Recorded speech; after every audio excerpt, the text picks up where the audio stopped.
Hello, my name's Sarah. I'm going to read y'all a book called Two Under Par. So we'll go ahead and get started.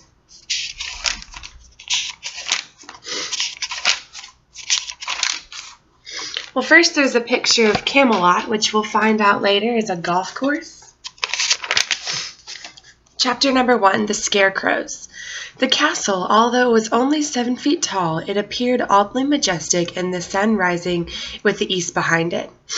Its ornate spires glittered in the morning light, and the elongated shadows that they cast ran across the tee-off mat, over the driveway, and pointed directly to Wedge's bedroom window, like large arrows. Wedge was sitting on his bed, his pajamas still on, rubbing his drowsiness from his puffy eyes.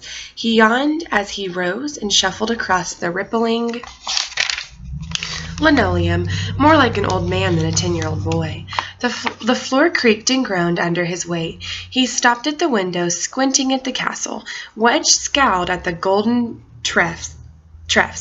I feel like I'm waking up in Disneyland, he said to himself, disgusted. It wasn't Disneyland, a far cry from it. Actually, it was King Arthur's Camelot, Mayfield, Wisconsin, first and only miniature golf course. Arthur King Simpson, Camelot's owner and Wedge's brand new stepfather, had just opened the course at the end of the year. Camelot was King's pride and joy. Wedge thought it was embarrassing. He couldn't understand why a grown man would pour his entire life into a miniature golf course and go by the name King, or parade around in public with a plastic gold crown with fake jewels glued on, especially when he was married to your very own mother. It didn't make any sense to Wedge. Sometimes nothing made sense to Wedge. In fact, most of the time nothing made sense to Wedge anymore. For openers, Wedge never understood why his real father had to take off before he was born and never come back. Wedge didn't even have a picture of him, and his mother's description of him, when Wedge pressed her for one, had the tendency to change from time to time, drastically. Wedge wondered if she ever really got a good look at him. Wedge also never understood why, out of the entire male population of Mayfield, his mother had to choose King for a husband. Two of Wedge's friends, Jackie DeRose and Eric Scheckler, had stepfathers too, but that was different. Wedge wasn't exactly sure how it was different, but he knew that it was. Maybe it had something to do with the stupid crown King always wore. At least Jackie's stepdad had a decency to cover up his head with a Milwaukee Brewers cap.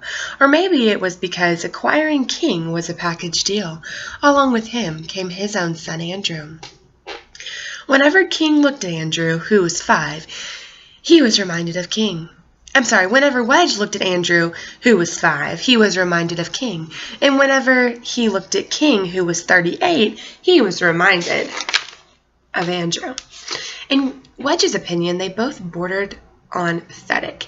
They were thin and pale, with lanky arms that hung down their sides of their bodies like long curtains. Their arms even moved like curtains would, floppy and smooth. And if the wind happened to be blowing, Wedge thought they could pass for scarecrows, sleeves waving wildly about as if they had no arms at all. Their faces were almost white with pinkish splotches haphazardly cropping up here and there. The splotches turned deep red when King got angry or when Andrew got embarrassed. And their hair was like blonde string, falling halfway down their faces like straight lines, partially covering their beaked noses. Andrew's accidentally happened to be dripping quite frequently. Pitiful, Wedge thought, extremely pitiful. Wedge had physical problems of his own, but they were more tolerable. He looked almost normal. Most obvious was the fact that Wedge was slightly overweight, possibly more than slightly overweight. Wedge liked to eat, and it showed. Wedge's other disability, only he and his mother and his pediatrician knew about. The left side of his buttocks was completely covered in a large white spot.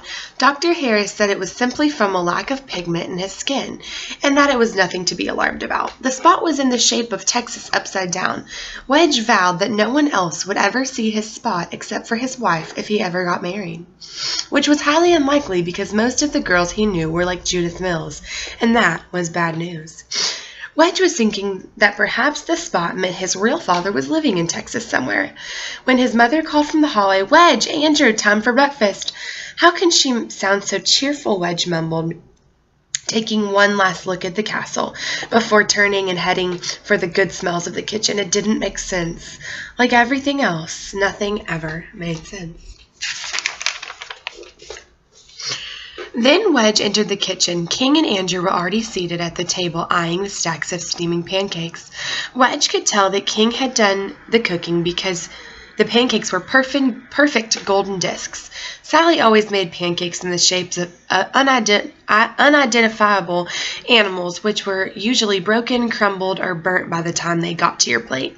Wedge walked past his new father and brother without saying a word and sat at the far end of the table.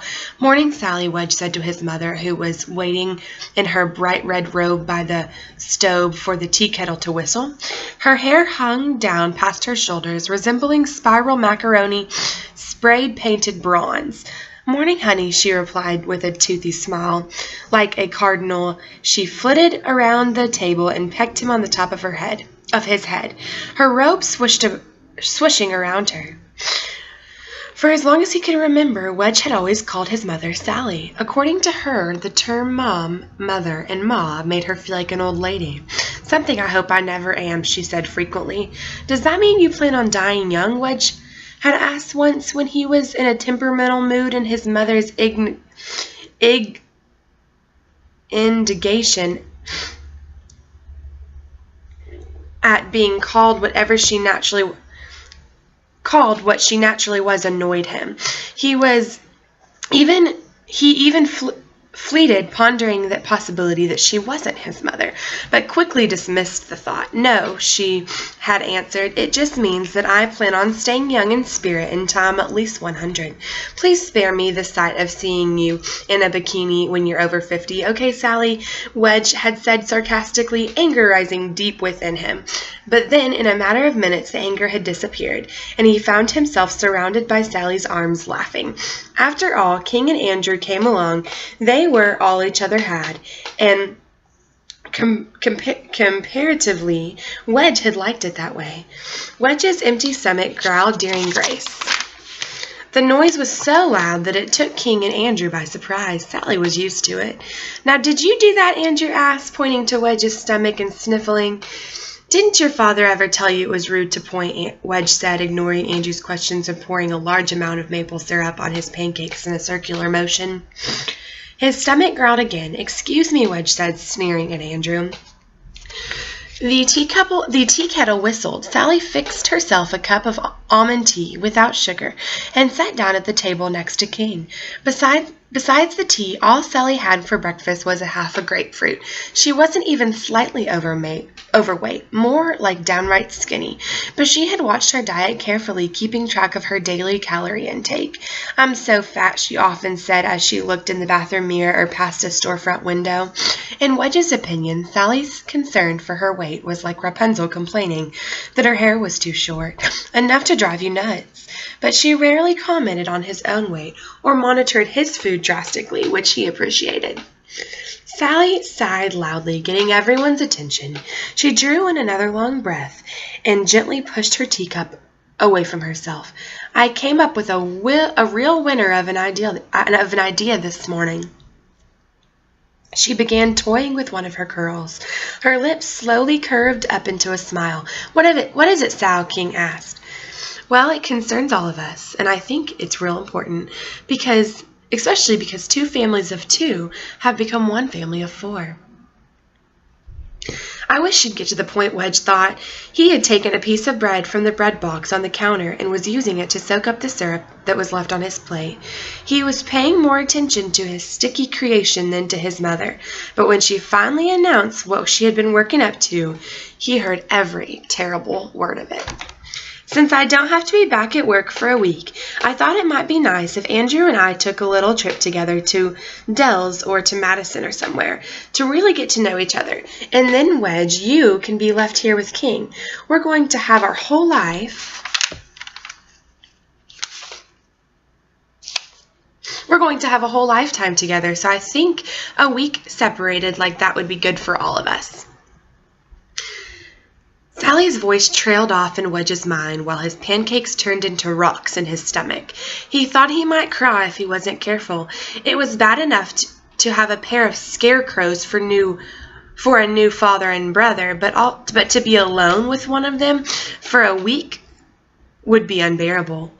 "Could we go camping, Sally?" Andrew asked, twirling his fork in delight. "Sure, sweetie," Sally answered. "Well, Wedge, King, what do you think?" "That's what I call a short honeymoon," King said, laughing, "but I can teach Wedge all about the miniature golf course. How to run the course? We'll have a great time, right, son?" Wonderful, Wedge thought. He rose from the table and ran to his room. He was speechless.